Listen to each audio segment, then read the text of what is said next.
गठबंधन को लेकर निशाना साधा है। लगातार प्रमोद कृष्णन ऐसा बयान देते आए हैं और इस बार एक बार फिर बड़ा बयान आचार्य प्रमोद कृष्णन की तरफ से आया। देखिए ट्वीट किया है, पार्टी नेतृत्व पर कृष्णन का यह तंज है और अपनी ही पार्टी पर उन्होंने सवाल उठाए हैं। देखिए यूडीएफ से दूर रहने की सलाह दी थी कांग्रेस को और अब ये प्रमोद कृष्णन का बड़ा बयान। तब चांडाल चौकड़ी ने मेरी बात नहीं मानी, ये बड़ी बात प्रमोद कृष्णन कह रहे हैं और अपनी ही पार्टी पर सवाल उठा रहे हैं। क्या हुआ, मेरी बात नहीं मानी, अब नतीजा सामने है। आचार्य प्रमोद कृष्णन जो लगातार ऐसे बयान देते रहते हैं, अपनी पार्टी पर एक बार फिर सवाल खड़े किए हैं। तंज कसा है प्रमोद कृष्णन ने अपनी ही पार्टी पर।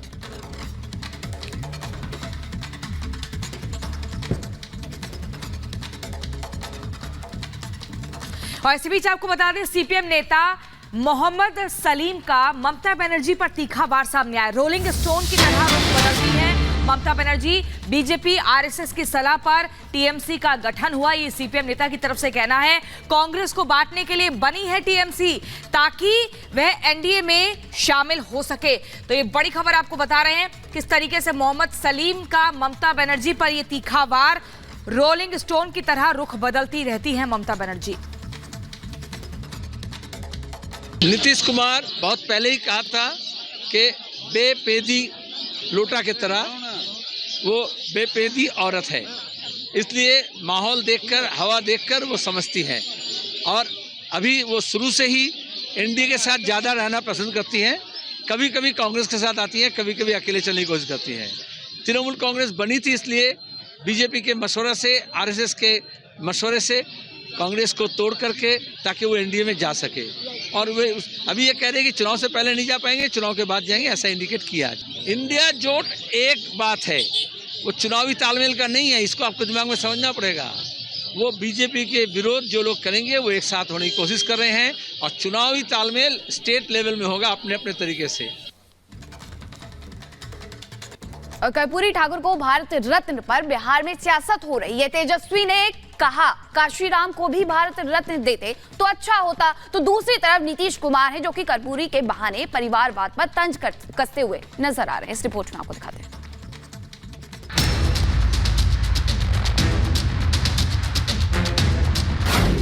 बिहार की सियासत में नया मोड़, कर्पूरी पर क्रेडिट लेने की होड़।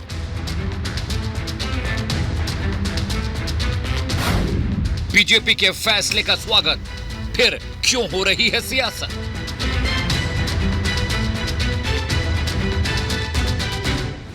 बिहार के जननायक कहे जाने वाले कर्पूरी ठाकुर को भारत रत्न देने का ऐलान क्या हुआ? बिहार की राजनीतिक पार्टियों में क्रेडिट लेने की होड़ मच गई। सामाजिक न्याय के पुरोधा कहे जाने वाले कर्पूरी ठाकुर की जयंती मनाने को लेकर बिहार में पहले से सियासी खींचतान थी, लेकिन भारत रत्न मिलने के ऐलान ने राजनीति में उबाल ला दिया है।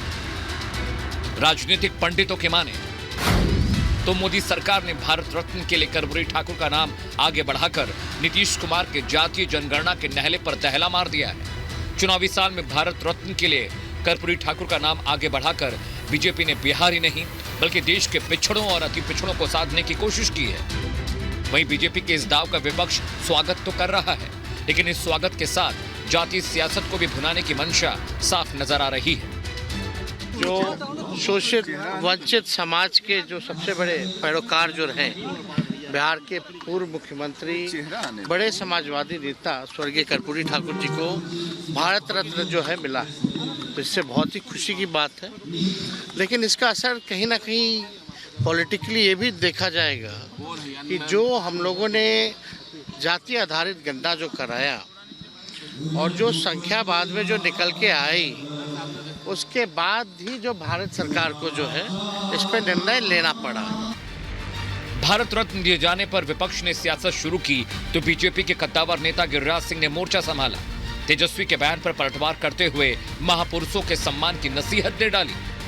ठाकुर को सम्मान नरेंद्र मोदी ने दे करके केवल कर्पूरी जी का सम्मान नहीं हुआ, बल्कि बिहार समेत पूरे देश के वंचितों का सम्मान हुआ। बिहार के पूर्व मुख्यमंत्री कर्पूरी ठाकुर को भारत रत्न दिए जाने पर जहां आरजेडी के नेता सियासी राग अलाप रहे हैं, वहीं उसकी सहयोगी पार्टी जेडीयू के नेताओं के तेवर बीजेपी को लेकर नर्म है। सियासी बयानबाजी की बजाय जेडीयू की नेता लेसी सिंह केंद्र सरकार के फैसले का स्वागत कर रही हैं। हमारे नेता उनके पद चिन्हों पर उनके संकल्प को जमीन पर उतारे, जिसके लिए बिहार की ओर से हम अपने पार्टी की ओर से केंद्र सरकार को धन्यवाद देते हैं। जहां जेडीयू की नेता सीएम नीतीश को कर्पूरी ठाकुर के नक्श कदम पर चलने वाला नेता बता रही हैं, तो वहीं कर्पूरी ठाकुर की जयंती के मौके पर नीतीश कुमार ने बिना किसी का नाम लिए परिवारवाद के मुद्दे पर जमकर हमला बोला। जननायक कर्पूरी ठाकुर जी कभी भी अपने परिवार को नहीं बढ़ाए, और एक ही बात जान लीजिए कि जननायक कर्पूरी ठाकुर जी से ही सीख करके हमने भी अपने किसी परिवार को आज तक नहीं बढ़ाया है।